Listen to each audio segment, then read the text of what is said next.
sa akin. Tatanggalin ko yung nasa bibig mo.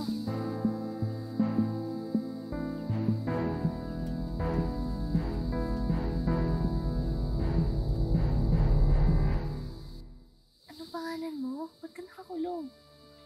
Ako po si William. William, ako nga pala si Ate Annalyn, isa akong doktor. Talaga po? Doktor po kayo? Oo, nandito ko para tumulong sa lugar ninyo. Ako din po. Gusto ko po maging doktor. Talaga? Naku, sigurado ako na pag naging doktor ka, magiging magaling na doktor ka. Diba?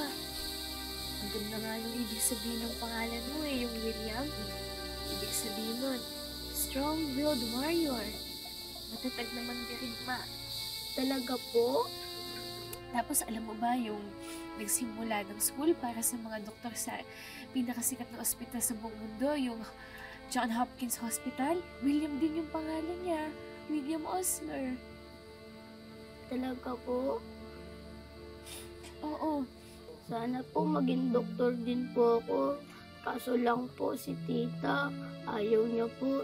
Nanuno po kasi daw ako at may lalabas daw po na sungay sa ulo ko.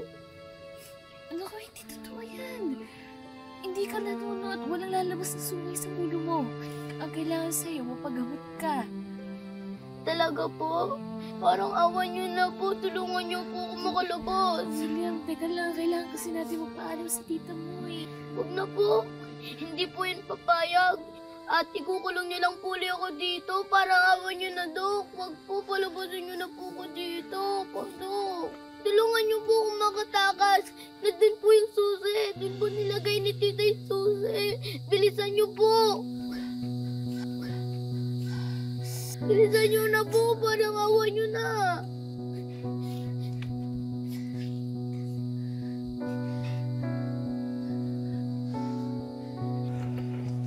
Parang ang tagal naman yata nung kasama ninyo, no? Kanina pa po kasi siya na number 2 po. Oo po. Acidic po kasi si Doc. Kanina pa nga po kami naghahanap talaga ng po CR. kasi kami, wala po siyang dalang gamot sa acid po niya ngayon po. Opo eh. Doc! Doc, matagal ka pa ba dyan, Doc? Oo nga, Dok, nakikisuyo lang kasi tayo eh. Bilisan niyo po. Nandiyan lang po yung susi. Bilisan niyo po.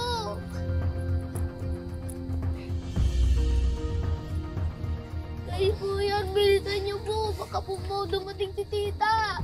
Dok, kasi na si tita. Bilisan niyo po.